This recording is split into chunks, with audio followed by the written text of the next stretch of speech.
ሰላም ጤና ይስጥልን የተከበራችሁ የጉራጌ ኒውስ ኔትወርክ ተከታታዮች የሰዓቱን ዜና አሁን ጀመረ። የጉራጌ ኒውስ ኔትወርክ አዳዲስና ወቅታዊ ዜናዎች በጀንደን በሁሉም አማራጮች ለአድማጭ ተከታታዮች ይደርሳሉ።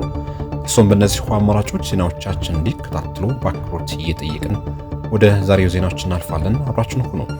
በመጀመሪያም ታጥቀው ለዝርፊያና ለጥቃት የተሰናዱ ዘራፊ ቡድኖች በቁጥጥር ስር መዋላቸው ተገለጸ። በጉራጌ ዞን ዋቢ አካባቢ መነሻቸው ያደረጉ የታጠቁ ዘራፊዎች ለዝርፊያና ለጥቃት ሲንቀሳቀሱ በጸጥታ ኃይሎች በቁጥጥር ስር መዋላቸው ተገልጿል።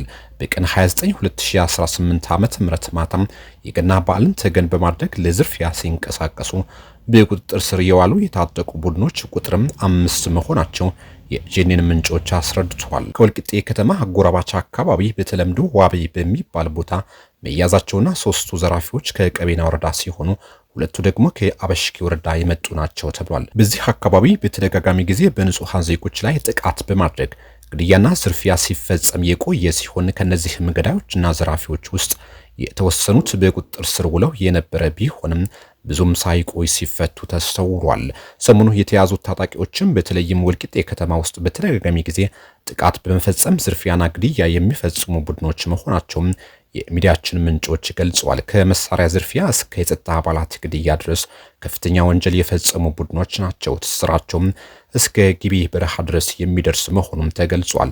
ንጹሃን ዜጎች ያግታሉ፣ ከፍተኛ ገንዘብ ይጠይቃሉ፣ የከባድ ተሽከርካሪ ሹፌሮች ሳይቀር ያግታሉ አሊያም ይገድላሉ። በጸጥታ ኃይሎች ቁጥጥር ስር የዋሉት ቡድኖች ክላሽ፣ ሽጉጥና ሌሎች ስለታም ነገሮች ሁሉ ይዘው ለጥቃት ሲንቀሳቀሱ የተያዙ ናቸው ተብሏል። በቁጥጥር ስር የዋሉት ቡድኖች በአካባቢው ለረጅም ጊዜ ከባባድ ወንጀል የፈጸሙ ዘራፊዎች አካል ስለሆኑ ቀሪ ግብረ አበሮቻቸውም ለመያዝና ለመቆጣጠር ጥሩ አጋጣሚ ስለሚሆን ጠንካራ ምርመራ በማድረግ የክትትልና የቁጥጥር ስራ ከጸጥታ አባላት የሚጠበቅ ኃላፊነት ነው ተብሏል።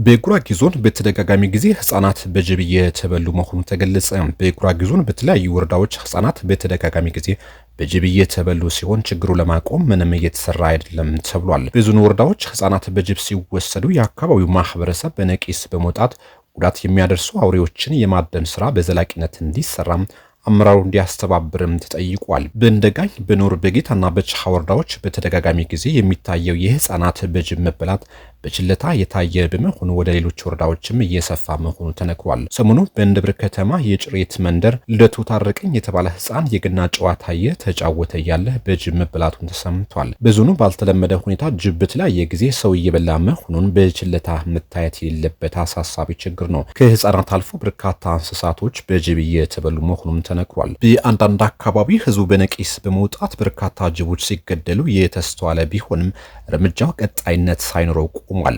በሌሎች አካባቢዎች ደግሞ መሳሪያ መጠቀም ወረዳዎች ስለከለከሉ ችግሩ እንዳይቀረፍ እንቅፋት ሆኖብናል ብለዋል ዜጎች። የቀበሌ አመራሮች ከወረዳ ክልከላ ስለተደረገ ማንም ሰው ጅብ መግደል እንዳይችል መመሪያ መስጠታቸውም ተነግሯል። ጥቃቱ ለመከላከል እያንዳንዱ ወላጆች ልጆቻቸው እንዲጠብቁ መመሪያ ከመስጠት ያለፈ ከወረዳዎች ጋር በመነጋገር በእንስሳትና በሰው ላይ ከፍተኛ ጥቃት እያደረሰ ያለው የጅብ መንጋ ማስወገድ ይገባልም ተብሏል። የወረዳዎች ለተኝነት ዋጋ ያስከፈለ በመሆኑ የዞኑ አስተዳደር ችግሩ በዘላቂነት እንዲፈታ ጥረት ያደርግ ዘንድም ተጠይቋል።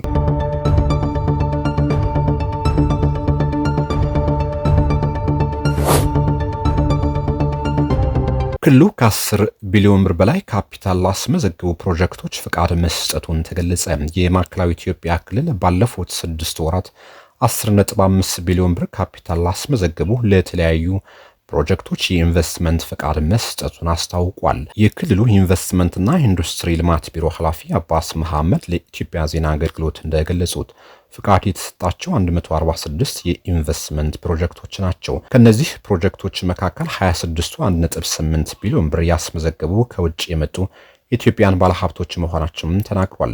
በአጠቃላይ ፍቃድ የተሰጣቸው ዘርፎች ግብርና፣ አገልግሎትና ኢንዱስትሪ መሆናቸውም ተጠቁሟል። ፕሮጀክቶቹ ወደ ስራ ሲገቡ ለ26679 ዜጎች የስራ ዕድል እንደሚፈጠር ይጠበቃል ሲሉም ገልጸዋል። እንደ ዘገባው ከሆነ በበጀት ዓመቱ የመጀመሪያ አጋማሽ ፍቃድ ያወጡ ፕሮጀክቶች ያስመዘገቡት ካፒታል ካለፈው ዓመት ተመሳሳይ ወቅት ጋር ሲነጻጸር የ2.95 ቢሊዮን ብር ብልጫ ማሳየቱን ተጠቁሟል። በሌላ በኩል የተረከቡትን መሬት በአግባቡ ባላለሙ 40 ፕሮጀክቶች ላይ የተለያየ ደረጃ ያለው እርምጃ መውሰዱን ተነግሯል። በዚህም መሰረት 33 ማስጠንቀቂያ እንዲሁም 7 ፕሮጀክቶች ላይ ደግሞ ውልና የኢንቨስትመንት ፈቃድ የመሰረዝ እርምጃ መወሰዱን ተገልጿል።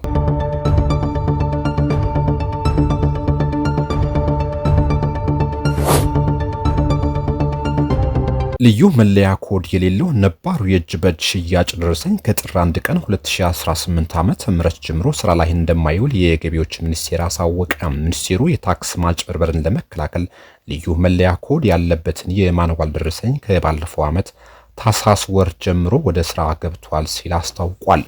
በዚህ መሰረትም ከጥር 1 ጀምሮ ሙሉ በሙሉ ልዩ መለያ ኮድ ያለበት የማኑዋል ደረሰኝ ብቻ ለአገልግሎት እንደሚውል ገልጿል። የህትመት ጥያቄ አቅርቦ የታተመላቸው ደረሰኝ ያልወሰዱ ግብር ከፋዮች ደግሞ በሚከፍሉበት ቅርንጫፍ ጽሕፈት ቤት ወይም በታክስ ማዕከላቸው በመገኘት ደረሰኞቻቸው እንዲረከቡ አሳስቧል። በተመሳሳይ ግብር ከፋዮች እጃቸው ላይ የሚገኘውን የቀድሞ ደረሰኝ ለየታክስ ማዕከሎቻቸው በመመለስ የመልቀቂያ ሰነድ መውሰድ እንዳለባቸው አመላክቷል። መመሪያውን በማይተገብሩ አካላት ላይ ሚኒስቴሩ አስፈላጊውን እርምጃ እንደሚወስድ ማስጠንቅቋል።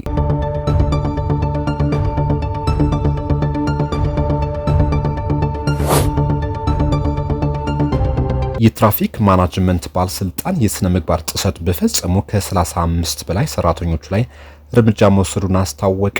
የትራፊክ ማናጅመንት ባለስልጣን የስነ ምግባር ጉድለት እንዳለባቸው ባረጋገጠባቸው ከ35 በላይ ሰራተኞች ላይ ከማስጠንቀቂያ እስከ ስራ ማሰናበት የሚደርስ አስተዳደራዊ እርምጃ መውሰዱን አስታውቋል። የባለስልጣኑ ምክትል ዋና ዳይሬክተር አቶ አማረ ታረቀኝ እንደገለጹት ይህ እርምጃ የተወሰደው ባለፉት 6 ወራት ውስጥ በተደረገ ክትትል የስነ ምግባር ችግር እንዳለባቸው በዝርዝር በተረጋገጠ ሰራተኞች ላይ ነው።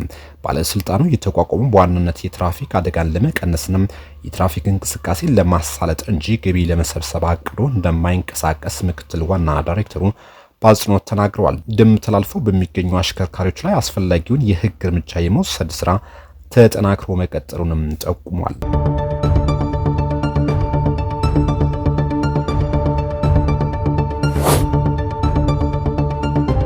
ምርጫ ቦርድ 30 በመቶ በምርጫ ጣቢያዎች የሚተገብረውን ዲጂታል የመራጮችና የእጩዎች መመዝገቢያ ሲስተም ይፋ አደረገ። የኢትዮጵያ ብሔራዊ ምርጫ ቦርድ በኢትዮጵያ የመጀመሪያ የሆነውና በ30 በመቶ የምርጫ ጣቢያዎች ተግባራዊ የሚያደርገውን ዲጂታል የመራጮችና የእጩዎች መመዝገቢያ ሲስተም ይፋ ማድረጉን አስታውቋል።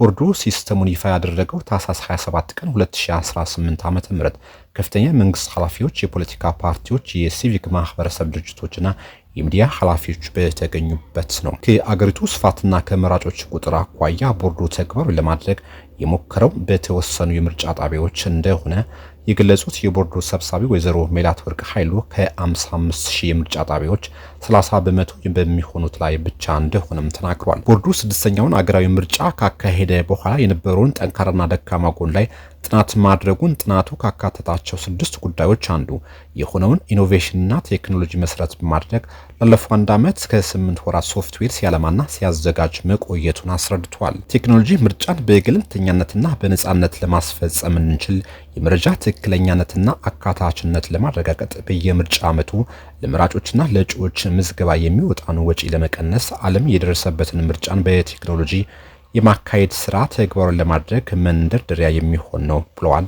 ኃላፊዋ። የተከበራችሁ ውድ የጉራጌ ኒውስ ኔትወርክ ተከታታዮች ለሰዓቱ የነበሩ ዜናዎች እነዚህ ይመስሉ ነበር። ቆይታችሁ ከጂኔን ጋር ስለሆነ እናመሰግናለን። መልካም ጊዜ